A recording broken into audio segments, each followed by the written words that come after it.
Casting is arguably the most important aspect of a film. It's crucial to find the right actors for each role, and in the age of social media, everyone thinks they have what it takes to be a casting director. When the actual filmmakers go the other way and make a choice out of left field, they can piss off fans before a frame of footage is even shown. Here are Screen Rant's 10 most controversial casting decisions in popular movies.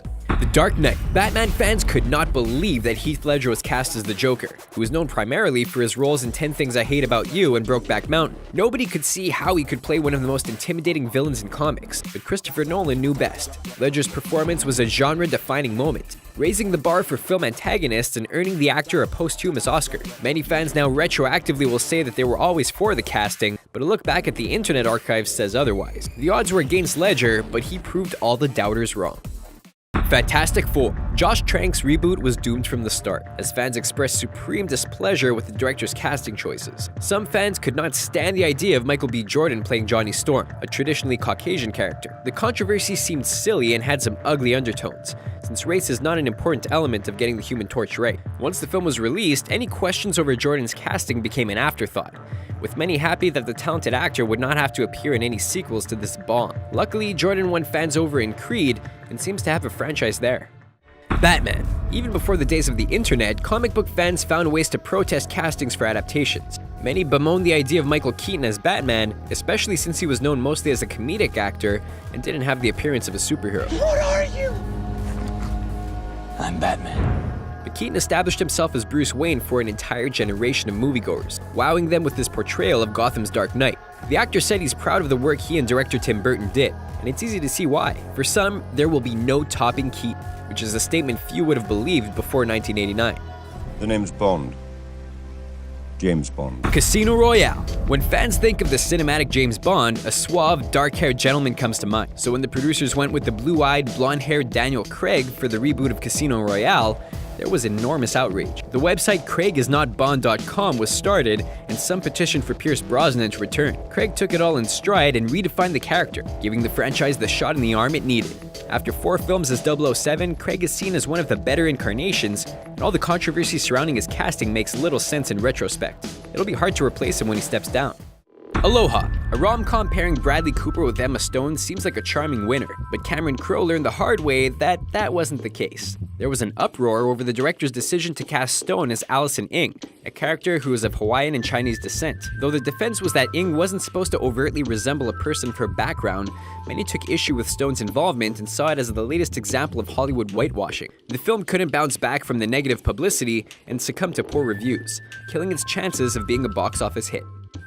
The Hunger Games. Having Jennifer Lawrence star in your movie seems like a no-brainer, but some Hunger Games fans did not approve of the actress playing Katniss Everdeen when she was first announced. For starters, a primary complaint was that Lawrence didn't look like someone from an impoverished place such as District 12.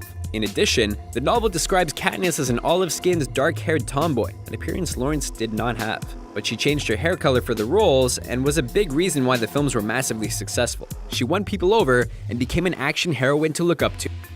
Spider-Man 3. Spider-Man fans couldn't wait to see villain Venom on the big screen, but the enthusiasm died quickly when they found out who Sam Raimi was casting. Topher Grace of That 70s Show was hardly the living embodiment of one of Spidey's greatest foes. Grace did not have the physical frame of Eddie Brock, a character known for being extremely large and muscular. He didn't seem threatening even when he was wearing the suit, making the character's cinematic debut a major fail. Fingers crossed that Marvel Studios give Venom another shot in the new reboot and do the fan favorite justice.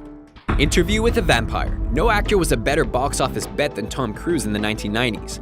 The main reason why he was cast as Lestat in Interview with a Vampire, but the move upset many, including author Anne Rice, who penned the source material. There were questions concerning the short actor's ability to portray a character known for being an imposing figure. Cruise ended up turning in a great performance, breaking type and playing a compelling villain. Even Rice was swayed by the star's commitment to the role, learning that sometimes you should wait to see the final product. The Lone Ranger. Johnny Depp has become a global superstar playing oddball characters like Jack Sparrow and the Mad Hatter, but not every such role is a proper fit for the actor. In Disney's reboot of The Lone Ranger, Depp was cast as the Indian Tonto, which angered many. Depp is not a Native American actor, though he says he is partially of Native descent. In addition, the film's depiction of Tonto was criticized for relying heavily on stereotypes instead of doing something interesting with the Lone Ranger's famous companion. Few were impressed by what they saw, and any franchise hopes were quickly dashed. Star Trek.